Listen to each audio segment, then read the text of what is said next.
আসসালামু আলাইকুম সবাইকে। আশা করি সবাই বেশ ভালো আছেন, অনেক খুশি আছেন, অনেক আনন্দে আছেন। আজকের এই জয়টা ব্রাজিলের কত দরকার ছিল আমরা সবাই জানি, এবং মাঠে এবং মাঠের বাইরে ব্রাজিলকে সবাই সমর্থন করছে, ব্রাজিল সাপোর্টাররা।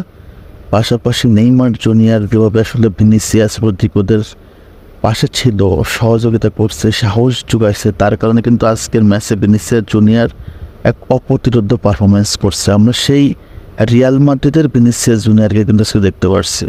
আমরা আজকে পিওর ব্রাজিলিয়ান সাম্বা ফুটবলটা দেখতে পারছি। Brazil is back, samba is back, Vinicius junior is back.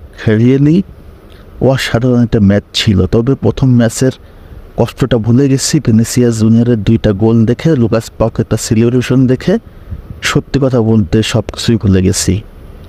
আজকের ম্যাচটা আমাদের জন্য কতটা ইম্পর্টেন্ট ছিল, কারণ অনেকেই বলা বলি করতেছিল যে কোপা আমেরিকা থেকে হয়তো বা ব্রাজিল প্রথম রাউন্ডে বাড়ি চলে যাবে। এই যে একটা স্বপ্নভঙ্গ, একটা কষ্ট ব্রাজিল ফ্যানদের ভিতরে কিন্তু একটা মনে দাগ কেটেছিল। তো সব কিছু কিন্তু উড়াই দিচ্ছে। প্যারাগুয়ের বিপক্ষে 4-1 গোল জয়, এবং এই জয়টা আরও বড় হতে পারতো। আমরা শুরু থেকে একটা পেনাল্টি পাই, কিন্তু দুর্ভাগ্যজনক আসলে লুকাস পাকুয়েতার মিস হয়ে যায় পেনাল্টিটা।